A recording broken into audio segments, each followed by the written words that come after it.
حي على الفلاح.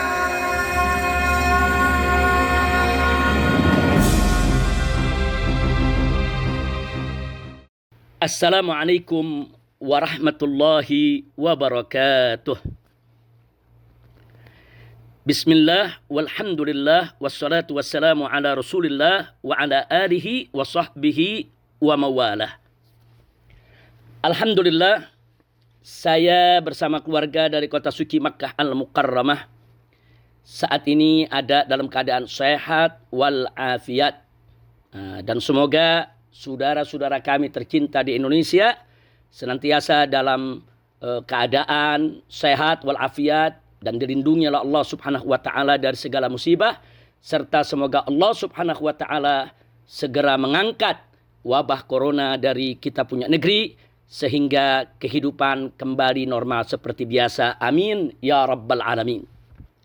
Saat ini saya ingin mengemukakan rasa gembira dan bahagia saya. Sekaligus saya ingin menyampaikan apresiasi dan penghargaan serta ucapan terima kasih kepada segenap ikhwan, kepada segenap kawan-kawan seperjuangan yang pada malam hari ini menggelar dialog virtual via Zoom.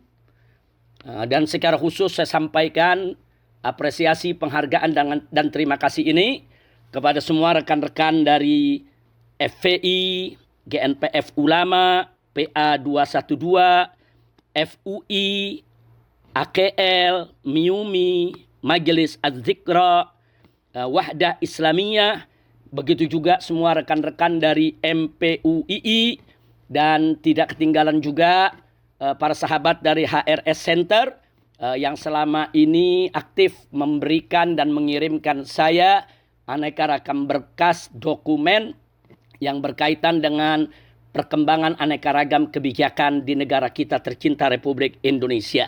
Dan secara khusus saya ingin sampaikan terima kasih kepada saudara saya, kecintaan saya, Habibi Galbi, yaitu host kita pada malam hari ini, yaitu Al-Ustadz Ad-Doktor Haikal Hasan Baras, hafizahullahu ta'ala wara'ah. Terima kasih Ustadz Hasan, Masya Allah, Babe Haikal pada malam hari ini menjadi host kita bersama. Terima kasih sekali lagi kepada antum dan kepada seluruh ikhwan. Mudah-mudahan dialog virtual kita via Zoom pada malam hari ini, ya tentunya di Indonesia sudah malam, sementara kami di kota Mekah masih sore, karena kita ada perbedaan waktu 4 jam. Jadi sekali lagi terima kasih, jazakumullahu khairal jasa. Nah baiklah, untuk menyingkat waktu, karena banyak sekali peserta yang mengikuti daripada dialog virtual ini, maka langsung saja saya ingin menyampaikan pandangan saya tentang rancangan undang-undang haluan ideologi Pancasila atau yang disingkat RUU HIP. Saya ingin langsung menyampaikan pandangan saya tentang RUU HIP yang memang saat ini sedang menjadi perbincangan di kita punya negeri. Nah, semoga dengan penyampaian ini bisa menjadi masukan bagi semua pihak yang berkepentingan. Insya Allah. Amin ya rabbal alamin. Nah baiklah, langsung saja untuk tidak membuang waktu kepada Ustadz Dr. Haikal Hasan Baras, Babe Haikal, saya minta izinnya selaku host. Nah, mudah-mudahan apa yang saya sampaikan ini manfaat untuk kita semua. Nah baiklah, menurut saya rancangan undang-undang haluan ideologi Pancasila atau yang disingkat RUU HIP wajib ditolak oleh segenap rakyat dan bangsa Indonesia. Kenapa? Sekurangnya ada 7 sebab yang ingin saya sampaikan pada kesempatan ini yang menjadi penyebab utama kita wajib menolak RUU HIP tersebut. Sebab pertama, bahwa haluan ideologi Pancasila sebenarnya pada hakikatnya sudah ada termaktub dalam Undang-Undang Dasar 1945. Sehingga tidak boleh diturunkan harkat, martabat, dan derajatnya menjadi hanya sekelas undang-undang. Nah, jadi saya melihat bahwa RUU HIP ini telah menurunkan derajat, menurunkan harkat martabat, menurunkan kelas daripada haluan ideologi Pancasila dari semula merupakan landasan konstitusional yang tinggi dalam Undang-Undang Dasar 1945, kemudian diturunkan hanya sekelas undang-undang. Nah, ini sebab pertama. Sebab kedua, bahwa definisi haluan ideologi Pancasila dalam RUU HIP tidak lagi meletakkan agama sebagai sesuatu yang pokok dan mendasar, tapi diganti dengan mental spiritual.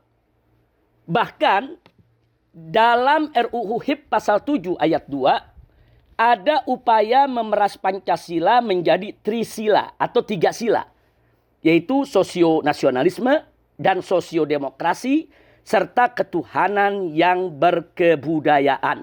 Catat, dalam RUU HIP disebutkan ketuhanan yang berkebudayaan. Jadi bukan lagi ketuhanan yang Maha Esa, tapi ketuhanan yang berkebudayaan. Menurut saya ini merupakan pelecehan terhadap agama dan nilai-nilai luhur ketuhanan yang Maha Esa yang selama ini dijunjung tinggi oleh rakyat dan bangsa Indonesia.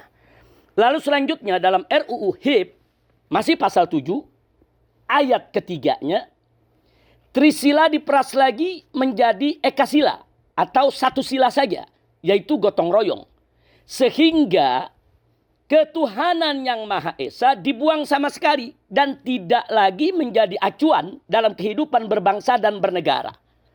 Walaupun di pasal-pasal lain seperti pasal 12 dan pasal 23 masih ada penyebutan agama, masih ada penyebutan Tuhan yang Maha Esa, tapi tidak lagi dalam posisi yang fundamental. Hanya merupakan posisi yang formalitas. Nah, menurut saya ini lebih jelas lagi. Merupakan pelecehan terhadap agama dan nilai luhur ketuhanan yang Maha Esa. Padahal ada dua hal. Babe Haikal yang tidak boleh kita lupa. Ada dua hal. Semua ikhwan yang ikut gabung dalam dialog virtual via Zoom ini, ada dua hal yang tidak boleh kita lupakan. Pertama, bahwa pembukaan Undang-Undang Dasar 1945 pada paragraf ketiga menyatakan kemerdekaan Indonesia dengan menyebut atas berkat rahmat Allah yang Maha Kuasa. Nah, berarti apa? Ini menunjukkan bahwa ruh agama sangat-sangat kental dalam pernyataan kemerdekaan Indonesia yang termaktub dalam landasan konstitusional Republik Indonesia. Hal yang kedua adalah bahwa pembukaan Undang-Undang Dasar 1945 pada paragraf yang keempat menyatakan, maka disusunlah negara Republik Indonesia yang berkedaulatan rakyat dengan berdasar kepada ketuhanan yang Maha Esa. Nah, setelah itu baru disebutkan sila-sila lain dalam Pancasila sebagai dasar negara Republik Indonesia. Ingat, Pancasila adalah dasar negara Republik Indonesia, bukan pilar. Nah, jadi kalau disebut dasar itu betul-betul fundamental, betul-betul merupakan fondasi, pokok, dasar, bukan hanya sekedar pilar. Nah, dua hal ini menunjukkan bahwa sila ketuhanan yang Maha Esa sebagai sila pertama atau sila kepala dari sila-sila yang lain disebut lebih dulu sebagai landasan ideal Republik Indonesia. Dan ini sekaligus menunjukkan bahwa ruh agama yang sangat melekat dengan jati diri bangsa Indonesia. Nah, dengan demikian jelas bahwa RUU HIP, dengan demikian jelas bahwa RUU HIP tidak lagi yaitu menjadikan agama maupun ketuhanan yang Maha Esa dalam posisi yang fundamental. Dan ini merupakan pelecehan dan ini merupakan salah satu sebab di mana kita harus menolak RUU HIP. Nah, selanjutnya Babe Haikal yang tidak boleh kita lupakan yaitu sebab yang ketiga.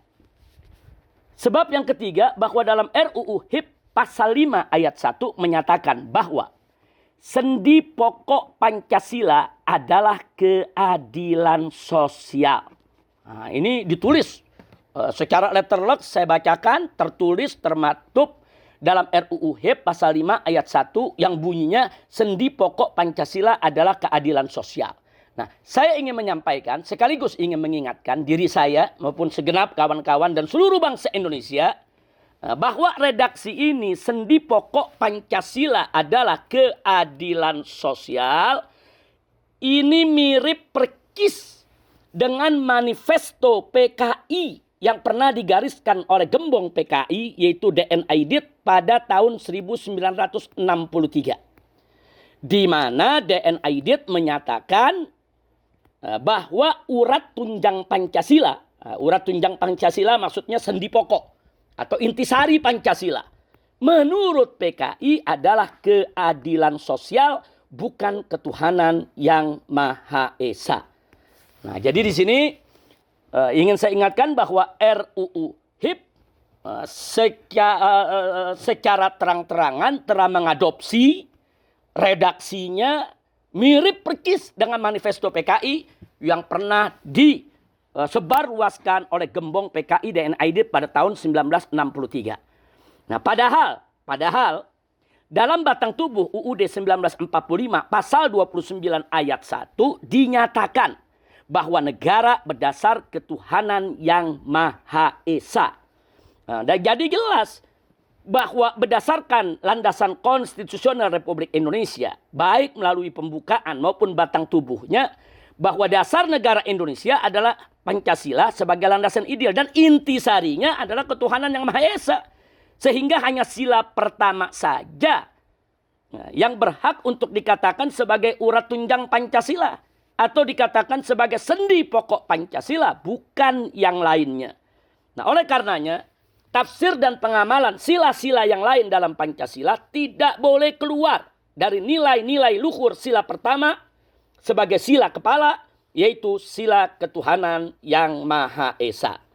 Nah, jadi saya ingin katakan di sini bahwa menjadikan sila keadilan sosial sebagai sendi pokok Pancasila adalah upaya untuk mengeliminir sila ketuhanan yang Maha Esa. Sekaligus merupakan upaya jahat untuk mengeliminir Pancasila itu sendiri dengan menjauhkannya dari nilai-nilai ketuhanan yang Maha Esa.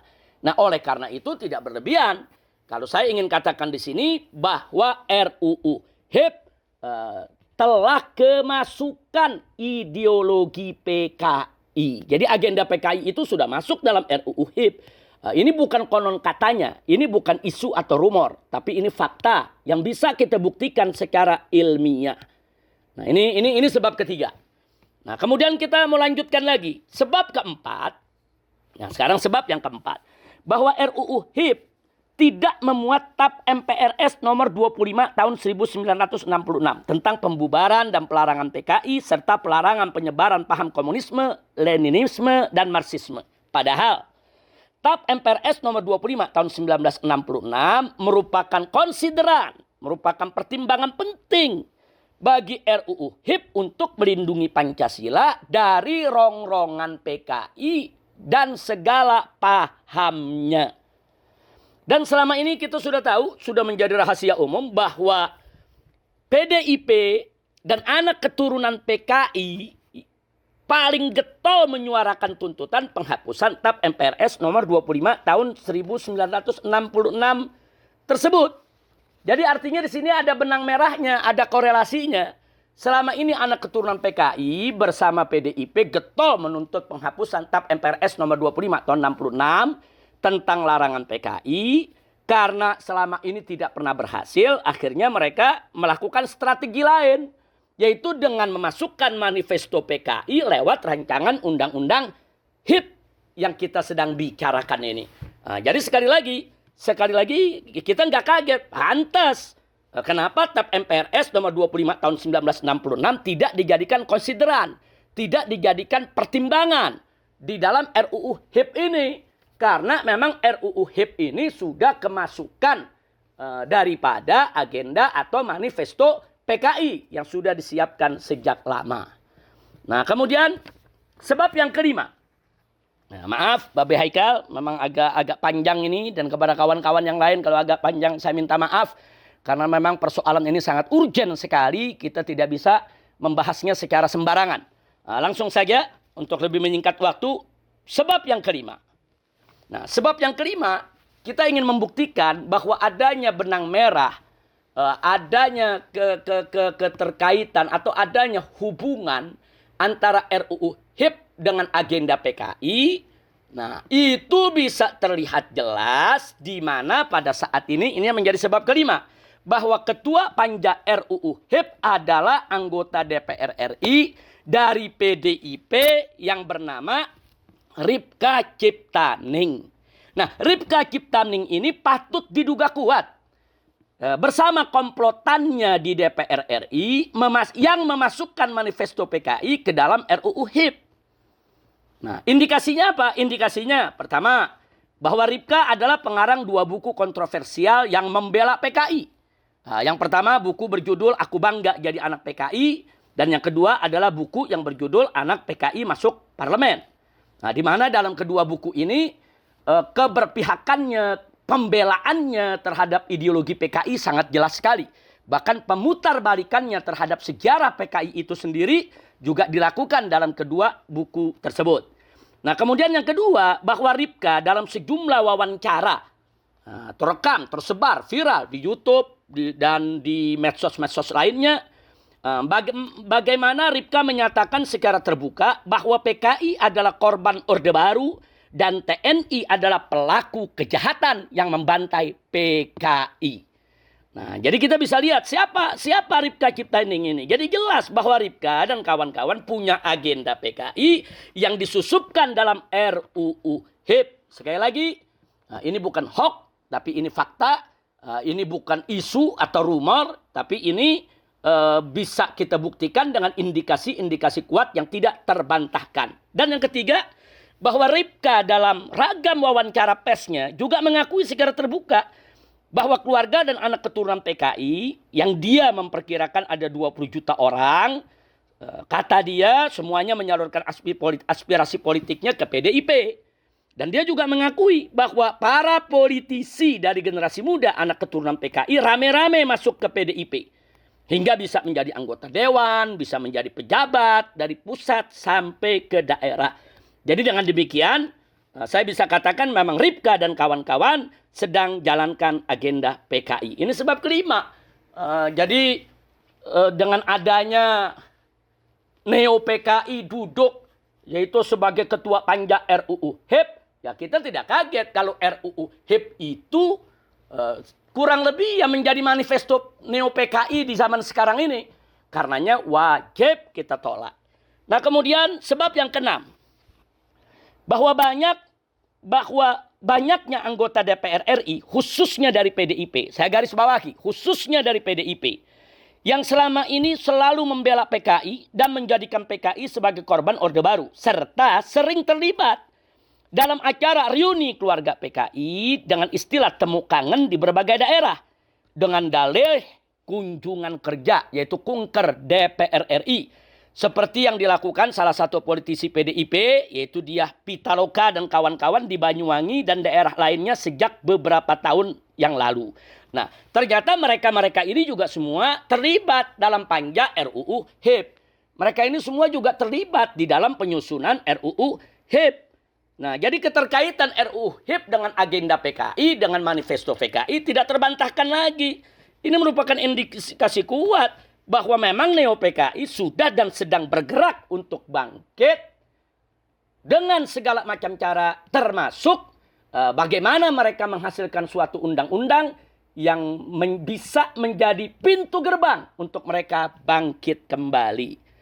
Nah, kemudian sebab yang ketujuh, nah ini yang terakhir, BBHK, sebab yang ketujuh. Sebab yang ketujuh, sikap rezim Jokowi dengan PDIP-nya yang sangat lunak terhadap aktivis Neo PKI di Indonesia dan kebijakan membangun poros Jakarta-Beijing beserta kerjasama yang super luar biasa dengan PKC, Partai Komunis Cina, serta secara sengaja dan sadar memberikan aneka ragam jabatan publik yang vital kepada komplotan Neo PKI. Seperti baru-baru ini Iman Brotoseno diangkat sebagai dirut TVRI yang baru. Nah, orang ini pembela PKI, orang ini berideologi PKI. Nah, padahal kita tahu TVRI itu adalah alat propaganda yang sangat efektif. Apalagi jangkauan pemancarnya mencapai daerah-daerah terpencil sampai ke hutan-hutan, ke gunung-gunung, ke lembah-lembah yang tidak dicapai oleh satu televisi mainstream manapun yang ada di Indonesia. Sehingga dengan adanya yaitu generasi muda Neo PKI menjabat sebagai dirut TVRI, sehingga gerakan Neo PKI lebih leluasa mengemas dan menjalankan agendanya lewat TVRI. Nah, sikap rezim Jokowi yang seperti ini telah memberi andil besar dalam membuka keran kebangkitan PKI. Nah, termasuk yang dilakukan oleh rezim Jokowi dan PDIP secara bersama-sama memasukkan generasi muda Neo PKI sebagai anggota panja untuk menyusun daripada RUU HIP tersebut. Ini artinya gerakan ini sangat struktural, gerakan ini sangat sistematis, gerakan ini betul-betul gerakan yang sangat berbahaya dan mengancam daripada keutuhan NKRI. Nah, demikian Babe Haikal, itu 7 sebab yang ingin saya sampaikan. Sebetulnya selain 7 poin yang sudah saya sampaikan tadi, di sana masih banyak persoalan dalam RUU HIP yang perlu disoroti secara fokus dan serius. Dan yang perlu diwaspadai bahwa Neo PKI dalam gerakannya selama ini, hati-hati, selalu menjual kebesaran nama Bung Karno untuk mengelabui masyarakat. Hati-hati. Nah, jadi Neo PKI saat ini sering mencatut nama Bung Karno, menjual nama Bung Karno untuk mengelabui masyarakat. Seolah-olah mereka ini pengagum Bung Karno, pecinta Bung Karno, padahal mereka hanya ingin menunggangi nama besar Bung Karno untuk mengelabui masyarakat dalam rangka kebangkitan mereka kembali.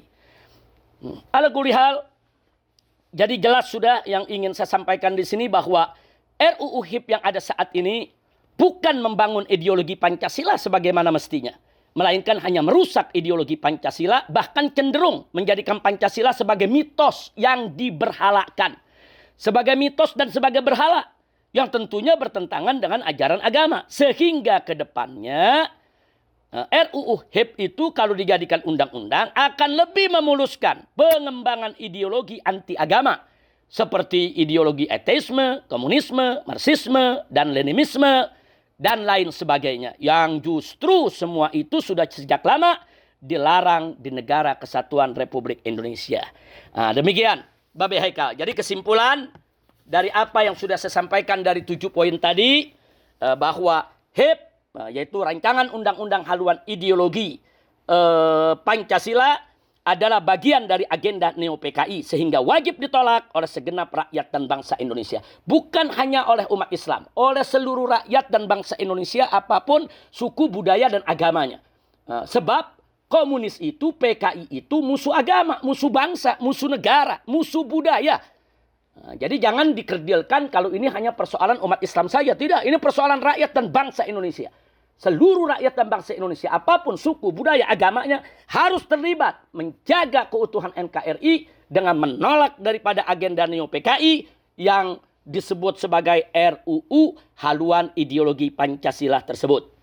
Namun, saya juga mau ingatkan, penolakan RUU HIP saja tidak cukup. Karena PKI ini licin bagaikan belut. Hari ini Neo PKI gagal menggolkan suatu agenda, maka besok mereka akan buat agenda lain yang serupa. Tapi dalam kemasan yang berbeda untuk mengelabui rakyat dan bangsa Indonesia. Sementara gerak laju kebangkitan PKI bagi umat Islam dan seluruh rakyat bangsa Indonesia wajib di-stop dan dihentikan secara total. Nah, jadi ini yang mesti kita ingat. Kita harus menghentikan agenda Neo PKI ini secara total. Oleh karenanya tidak cukup kalau kita hanya menolak daripada rancangan undang-undang HIP saja. Karena kalau rancangan undang-undang HIP ini kita berhasil menolaknya, mereka akan cari agenda lain yang serupa, tapi dengan kemasan yang berbeda untuk mengelabui rakyat. Karenanya menurut pendapat saya, sekali lagi, Babe Haikal, ini menurut pendapat saya. Maaf, saya katakan menurut pendapat saya, karena ini agak sensitif. Jangan sampai nanti ada pihak-pihak lain ingin memfitnah daripada dialog virtual Zoom kita ini sebagai dialog makar, sebagai pertemuan makar, sebagai rapat makar. Maka itu saya katakan di sini, menurut pendapat saya. Artinya saya bertanggung jawab secara pribadi, baik berdasarkan hukum agama maupun hukum negara. Bahwa menurut pendapat saya, bahwa jalan yang paling tepat untuk menghentikan kebangkitan PKI adalah makzulkan Jokowi dan bubarkan PDIP. Itu jalan yang paling tepat. Kenapa? Karena Jokowi dan PDIP sengaja atau tidak sengaja, dengan maksud atau tanpa maksud, disadari atau tidak disadari, telah menjadi pintu gerbang emas bagi kebangkitan PKI. Nah, jadi saya ingin ibaratkan persoalan, kalau di badan kita ini banyak koreng. Yang disebabkan oleh darah yang kotor, darah yang tidak sehat. Tentu tidak cukup kalau mengobatinya hanya dengan memberikan serbuk obat atau memberikan cairan obat kepada tiap-tiap koreng tadi. Karena satu koreng sembuh akan muncul koreng yang lain. Kenapa? Karena pokok persoalannya bukan di korengnya. Pokok persoalannya adalah di darahnya yang kotor dan tidak sehat. Sehingga untuk menyembuhkan koreng yang banyak tadi tidak cukup dengan meneteskan obat kepada tiap koreng. Tapi darah kotor dan tidak sehatnya yang harus dicuci dan diganti. Nah, begitu juga apa yang terjadi di negeri kita. Ini udah terlalu banyak koreng, banyak borok di mana-mana. Kalau kita obati satu persatu koreng dan borok tersebut, sangat melelahkan, sangat capek betul. Dan tidak akan pernah selesai. Hari ini koreng RUU HIP kita obati, besok muncul koreng RUU yang lainnya. Dan seterusnya dan seterusnya. Nah, karena itu bukan hanya sekedar korengnya yang harus kita obati, tapi juga peredaran darah kotor dan tidak sehat itu harus kita ganti. Artinya apa? Artinya rezimnya itu yang mesti kita ganti. Makanya saya katakan makzulkan Jokowi dan bubarkan PDIP. Karena PDIP sudah menjadi sarang daripada generasi neo-PKI yang mengusung kembali ideologi PKI dan ingin menghidupkan kembali daripada ajaran komunisme, leninisme, dan marxisme. Namun demikian, Babe Haikal, supaya tidak ada kesalahpahaman, di penutup ini saya ingin memberikan catatan penting. Supaya tidak salah paham. Perhatikan baik-baik bagi semua yang ikut mendengarkan daripada dialog virtual via Zoom ini, bahwa yang saya maksudkan dengan neo-PKI, sekali lagi, yang saya maksudkan dengan neo-PKI di sini adalah dua golongan. Yang pertama, anak keturunan PKI yang masih mengusung ideologi PKI atau menjalankan agenda PKI. Jadi anak keturunan PKI yang masih mengusung ideologi PKI dan menjalankan agenda PKI, itu yang saya sebut generasi neo-PKI. Sedang anak keturunan PKI yang sudah membaur dan menerima ideologi Pancasila secara utuh dan benar, serta tidak lagi mengusung ideologi PKI, maka mereka wajib kita hormati, wajib kita terima sebagai saudara. Dan gak boleh lagi kita mengait-ngaitkan mereka dengan kesalahan yang dilakukan oleh orang-orang tua mereka. Karena mereka tidak bertanggung jawab dengan apa yang pernah dilakukan oleh orang tua mereka. Dan ini sesuai dengan prinsip ajaran Islam. Allah menyatakan dalam Al-Quranul Karim, yaitu di dalam beberapa ayat, faqala ta'ala la taziru waziratun wizra ukhra. Di mana Allah menyatakan bahwa seseorang itu, seorang pendosa siapapun dia, tidak akan menanggung dosa orang lain. Jadi tiap orang tanggung dosa masing-masing. Nah, kalau anak keturunan PKI ini tidak mengusung ideologi PKI, tidak melakukan kejahatan, mereka tidak menanggung dosa yang dilakukan oleh orang tua mereka. Makanya kita tetap harus menghormati dan yaitu menjadikan mereka sebagai saudara kita selama mereka tidak mengusung ideologi PKI dan selama tidak lagi menjalankan agenda PKI. Nah, begitu juga Nabi mengatakan dalam hadisnya, kullu mauludin yuladu alal fitrah. Setiap anak yang dilahirkan itu dalam keadaan suci. Nah, karena di dalam Islam ini tidak ada dosa turunan. Nggak ada dosa itu turun dari orang tua kepada anak. Orang-orang tua PKI dulu mereka berdosa, melakukan pengkhianatan. Tapi anak keturunan mereka tidak boleh kita bebankan untuk bertanggung jawab daripada kesalahan yang dilakukan oleh orang tuanya. Jadi sekali lagi, generasi neo-PKI yang saya maksudkan adalah anak keturunan PKI yang mengusung kembali ideologi PKI dan menjalankan agenda PKI. Sedangkan anak-anak keturunan PKI yang sudah sadar, insaf, membaur, bersatu dengan seluruh masyarakat dan menerima Pancasila secara utuh dan benar, mereka tidak masuk dalam konteks neo-PKI. Nah, kemudian yang kedua, golongan kedua yang saya maksudkan generasi neo-PKI adalah generasi baru yang bukan keturunan PKI. Mereka tidak ada sangkut paut dengan keluarga besar PKI. Akan tetapi mereka getol membela PKI, bahkan getol mengusung ideologinya. Dan secara terang-terangan mereka benturkan itu ajaran-ajaran yang mereka yakini dari ajaran-ajaran Marxisme, Leninisme, begitu juga komunisme untuk menghantam daripada ajaran agama. Nah, generasi baru semacam ini pun walaupun bukan anak keturunan PKI, tetap mereka kita sebut sebagai generasi neo-PKI. Nah, demikian Babi Haikal, Masya Allah. Saya minta maaf sekali lagi begitu panjang yang perlu saya sampaikan. Tapi apa boleh buat, tidak bisa tidak ini harus saya sampaikan. Karena keselamatan negara Republik Indonesia begitu penting, harus menjadi yaitu tanggung jawab kita bersama. Nah, demikian yang bisa saya sampaikan dalam kesempatan ini. Dan sekali lagi saya bertanggung jawab penuh secara hukum agama maupun negara atas semua pernyataan tersebut. Bahkan saya setiap saat siap pulang ke Indonesia untuk memberikan pertanggungjawaban demi keselamatan daripada NKRI. Setiap saat saya siap pulang. Yang jadi persoalan sampai hari ini saya masih dicekal, tidak bisa untuk meninggalkan daripada negara Arab Saudi. Dan ini merupakan proyek pengasingan yang dilakukan oleh pemerintah Indonesia, oleh rezim Jokowi untuk menjauhkan saya dari masyarakat Indonesia. Jadi kalau mereka ingin meminta pertanggungjawaban saya, kalau mereka betul ingin berhadapan langsung dengan saya, cabut cekal, saya akan hadir di Indonesia setiap saat, insya Allah. Nah, itu saja yang bisa saya sampaikan.